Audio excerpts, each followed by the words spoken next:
नमस्कार दोस्तों। आप सबका उन्नति एस्ट्रो वाला के YouTube चैनल पर स्वागत है। आज मैं इस वीडियो के द्वारा आपके साथ कुछ बातें शेयर करने जा रहा हूं, जो कि चार्ट तो आप जैसा कि देख पा रहे हैं वो इंडिया का चार्ट है, भारत की कुंडली है।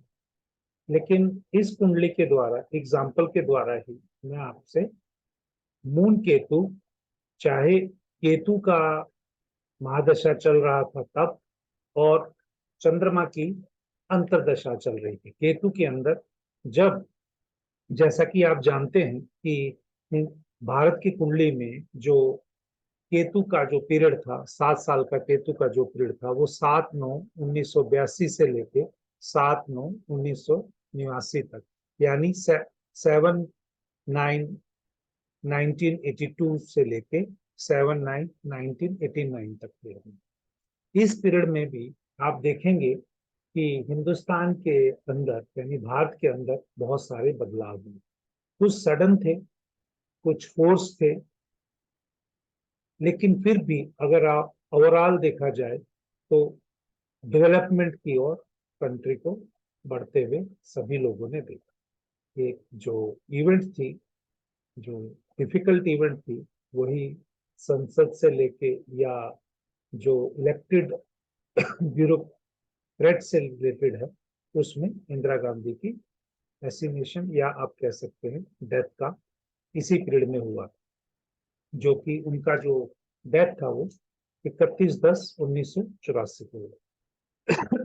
अब सेम वही चीज अगर हम देखें आज की डेट में, अभी हिंदुस्तान के या भारत की कुंडली के हिसाब से देखें तो चंद्रमा की महादशा चल रही। चंद्रमा की महादशा जो है वो 7/9 यानी 7 सितंबर से स्टार्ट हुई है, 2015 से लेके आप ये कह सकते हैं 6 सितंबर 2025 तक चले। इसके अंदर भी पहले चंद्रमा का पीरियड गया होगा, या ऐसे ही आप आगे देखेंगे फिर मंगल का पीरियड गया होगा। लेकिन अगर आज की डेट में अगर हम देखें इसको कैलकुलेट करके, तो आज दोबारा फिर हम प्रेजेंटली चंद्रमा की महादशा में केतु के अंतर से चल रहे हैं, जो हिंदुस्तान की कुंडली है। और हिंदुस्तान की कुंडली में अगर आप देखेंगे तो जो चंद्रमा है वो तीसरे भाव स्वामी है। तीसरा भाव आप चाहें तो छोटे भाई बहन का कह सकते हैं, चाहे पराक्रम का कह सकते हैं, एफर्ट्स का कह सकते हैं, कम्युनिकेशन का कह सकते हैं। जो हिंदुस्तान का जो कम्युनिकेशन भी है, जो बाकी कंट्रीज से जो है, वो इस दौरान बहुत बढ़ा। लेकिन जब ये पीरियड आया चंद्रमा के अंदर, जब 7/12/2022 से, यानी 7/12/2022 से लेके 8/7/2023, देखिए वहां पर केतु में चंद्रमा और यहाँ पर चंद्रमा में केतु, तो सेम उसी लार्ज स्केल की जहां पूरी पॉलिटिक्स सिनारियो को तब हमने बदलते हुए देखा था अराउंड उस पीरियड में जब केतु में मून का आया था, सेम वही चीज अब हम यहाँ मून के पीरियड में केतु में देखें। तो जैसा आप देख रहे होंगे अभी नई संसद भवन का भी इनॉग्रेशन होना है, और इसी पीरियड में वो होगा, क्योंकि हिंदुस्तान की कुंडली में या भारत की कुंडली में आप जैसे कहें सैटर्न और सन साथ बैठे हुए हैं, तो गवर्नमेंट, प्रोफेशन, ब्यूरोक्रेट्स और साथ में चंद्रमा भी है, तो इनका स्थान परिवर्तन का जो लोकेशन का है, जैसे मैं भृगुनंदी नाड़ी में भी पढ़ाता हूँ या वैदिक में भी पढ़ाता हूँ, ये बहुत, जब भी सैटर्न के साथ मून होता है तो ट्रांसफर हो जाता है या कोई काम बदल लेता है, और सन के साथ है तो उसका स्टेटस भी बदलता है। तो यहाँ पर भारत की कुंडली में जैसा कि आप देख रहे हो कि बहुत सारे लोग आजकल जो युग परिवर्तन की बात करते हैं, मैं भी मानता हूँ वो होगा, लेकिन मैं वीडियो को डराने के हिसाब से नहीं बनाता हूँ।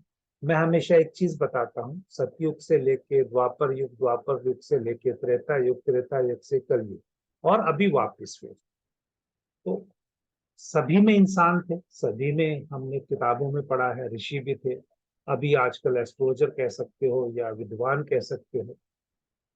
जनसंख्या पहले भी थी, लिमिटेड थी, पहले पेड़ ज्यादा थे, आदमी कम थे, जंगल ज्यादा थे, पेड़ कम थे, मतलब इंसान कम थे।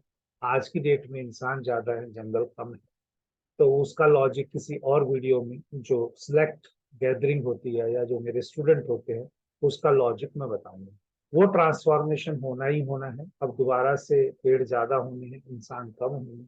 तो चाहे नेचुरल रूप से हो, चाहे अननेचुरल रूप से हो, तो लिविंग बींग्स की जो इतनी संख्या बढ़ गई है, वो किसी न किसी रूप में आगे चलते अभी 3-4 साल के अंदर वो ट्रांसफॉर्मेशन हुई। तो ये जो चंद्रमा का पीरियड है, ये अभी वैसे तो चलेगा, जो हम देख पा रहे हैं 2015 से लेकर 2025 तक। लेकिन इसकी एक ब्यूटी जो बीच में ये लास्ट, जो अभी आप मई, आज आप देख सकते हैं, जिस दिन मैं वीडियो बना रहा हूं तो आज 25 मई है। 25 मई का भी अगर देखेंगे तो 7 नंबर बनता है, और 7 नंबर केतु का है। जो मुझे इंट्यूशन होती है, जहां से मैं अपने नॉलेज अपने यूट्यूब चैनल के लोगों के साथ शेयर कर सकता हूँ, वो एक चीज है कि आप 8/7/2023 तक, 8/7/2023 तक, 8 जुलाई 2023 तक जितना आप स्पिरिचुअलिटी करके अपने अंदर बदलाव के रास्ते पे लास्ट चलने की कोशिश कर सकते हैं, वो कर लीजिए। उसके बाद आपको मौका नहीं मिलेगा। वो मौका इसलिए नहीं मिलेगा, अगर आप हिंदुस्तान की कुंडली भी देख रहे हैं तो चंद्रमा और जो केतु हैं वो शनि के नक्षत्र में हैं। तो अगर हम यहाँ पर देखेंगे कि वो शनि के नक्षत्र में है, और यहाँ पर खासकर चंद्रमा तो पुष्य नक्षत्र में है, और जो जो केतु है वो अनुराधा नक्षत्र में है। उस हिसाब से आप देख सकते हैं। तो यहाँ पर जो अब जो आगे का जो पीरियड आएगा, जब ये केतु का पीरियड खत्म हो जाएगा, जब ये 8/7/2023 से खत्म हो जाएगा, तो अगले जो सब पीरियड आएंगे, वो पीरियड आएंगे आपके पास शुक्र और सूर्य के। और शुक्र और सूर्य जो हैं वो दोनों ही अश्विनी नक्षत्र में बैठे हुए हैं। और अश्विनी नक्षत्र में जब बैठे हुए हैं तो वो अपने नक्षत्र का यानी केतु का ज्यादा रिजल्ट है। तो यहाँ पर इस वीडियो के द्वारा यही बताना था कि ट्रांसफॉर्मेशन का है। देश के लोग अगर इसको समझ जाए कि ट्रांसफॉर्मेशन का टाइम है, अगर किसी का भला होता हो, अगर जैसे लोग यूट्यूब पे कमेंट्स भी डालते हैं कि मेरी कुंडली बताइए, मेरी कुंडली के बारे में कुछ बता दीजिए, क्या आप पैसे लेके ही बताते हैं? भैया हमारे पास तो पैसे ना कोई देता है, और जो हम जिससे लेते हैं उसको पढ़ाने के लिए पैसे लेते हैं। चार्ट हम हर किसी का नहीं देखते हैं, किसी किसी लोगों का चार्ट देखते हैं। तो यहाँ पर जैसे ये आज मैं इस वीडियो के द्वारा, अगर जो मेरे यूट्यूब पे देखते हैं वो सब ये समझ लें कि अगर अपना सही रास्ते पे चलने का जो एक्टिवेशन पीरियड है उसको कर दीजिए। चाहे कोई बीमार है, चाहे वो किसी काम धंधे की तलाश में है, अगर इन सब की वो सही रास्ते पे चलेगा तो ये दोनों समस्याएं दूर हो जाएगी। हाँ, ये जरूर है कि वो ग्लैमर का टाइम और जो इजी वे से जो नौकरी करने वाला टाइम है वो नहीं है। सबको मेहनत से ही करना पड़ेगा, और मेहनत से करने के बाद ही सबको रिजल्ट मिलेंगे। क्योंकि हिंदुस्तान या भारत की कुंडली में ही खुद अभी चंद्रमा और केतु 5/9 में बैठे हैं। 5/9 में बैठे हुए प्लेनेट तभी आपको रिजल्ट देते हैं जब आप सही प्रक्रिया के द्वारा ही काम करते हैं।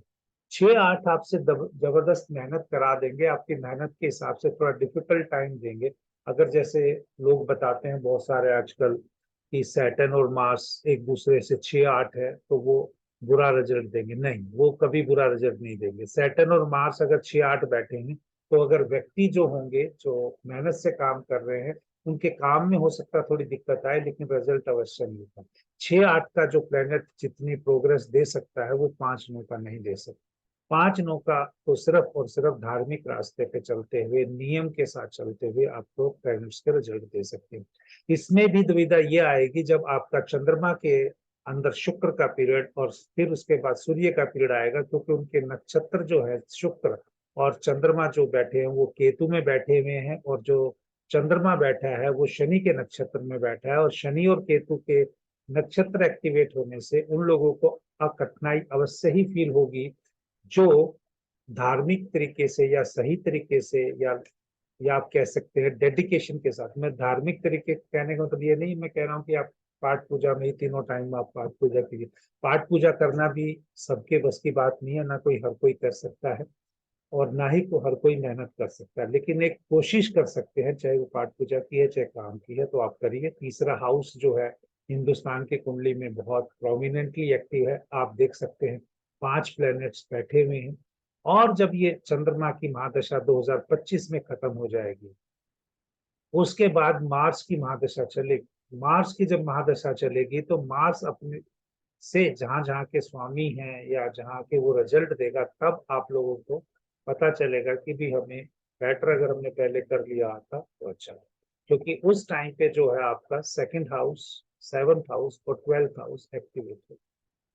जैसे लोग अभी फॉरेन की नौकरी मांगने के लिए, फॉरेन जैसे पैसे कमाने के लिए फॉरेन जा रहे हैं, तब वहां के जो पढ़े लिखे लोग हैं, स्किल्ड वाले लोग हैं, वापिस इंडिया आएंगे, तब आपके काम को और कंपटीशन मिल जाएगा और वो वहां पर आपके लिए लाइफ को डिफिकल्ट कर देंगे।